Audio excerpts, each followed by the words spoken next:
Basta bulan na gani sa Marso, recognition and graduation na gyud na. Especially mag-una gyud ning mga kindergarten. Kay apil man sa mo graduate ang akong manong ilon karong adlaw, happy po kayo siya nga nakasuot po siya aning tugang nakaitom. Estudyante ba ang happy o ang mga ginikanan ang malipayon? Kay another stepping stone na pod sa ilahang kinabuhi. Kay kayo karong June pohon, grade 1 na gyud ni sila. Salamat kayo ka Teacher Lisel Amular sa pag-supervise sa mga kabataan, luyo sa mga kasipatan nila in tao. Igo gyud natapos ang tuig, ako ang Manong Ilon, kabalo na gyud mosulat sa iyang pangalan, maka-recognize na pod og numbers, letters, og kabalo na pod siya mag plus minus bisan tuod kanang mga basic lang. Usahay ug makauli ni akong Manong Ilon gikan sa school, miingon dayon ko, "Nag-unsa mo dito sa school?" Motobag ra pod ni akong Manong Ilon nga, "Ma, ingon teacher, tudlo daw ka ako basa." Na pastilan.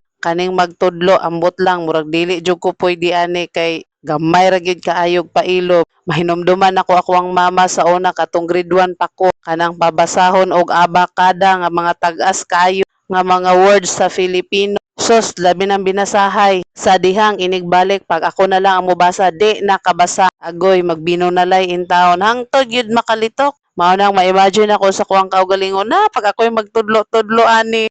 Tapos og dili maminaw na makapiktos gitani gwa sa oras oy. Pero kaloy-an lang pud baya. Ana pud siya mga nakatunan diring dapita. So mapasinalamaton gyud kaayo ko. Before pa gyud naka-start ana, so kanina lang gyud ako napasuot sa iya kani iyang outfit nga pang farmers kay kung ako na pud ning pasuoton og katong giandam na ko nga sinina para sa iya, basig dili na pud nimo ilis para unya. Muna na biya na kung alam-alam ani nga mosuot lang in town ani. Sa panahon gyud karon lahi na gyud ang mga kabataan, murag kita na gyud mag-adjust nga mga ginikanan, magpailo pag insakto. Kung ang imong pasensya balig 1%, na pagpuyo na lang yun kay malusnitan yun ang dunggan ug wa sa oras aning kahimtangan ni. O charot, murag korek ang inahanoy. Nakapaso na gyud kay kami sa una wa man mi ato ni agi og kinder oy diretso man mi grade 1 kay ang basihan baya sa una pag ang imuhang kamot makaabot sa pikas dalunggan pwede na ka mag grade 1. Na ako sa una kay dako man kumbay buya nakaabot naman gyud ni ako ang kamot dito sa pikas dunggan na grade 1 ako diretso iwan ako kaagi aning kindergarten. So before nag-start ang program nag video picture sa para onya dili na busy og diretso na de kani akong Manong Ilon excited kayo ni participate lang pud baya sa stage kuha sa iyang certificate nakig-shake hands sa mga bisita murag si turi pero siya ra gyud nalahi diha sa tanan nga wala nakasapato. Happy kayo siya kana ay medal na ay ribbon o daghan kayo iyahang ribbon.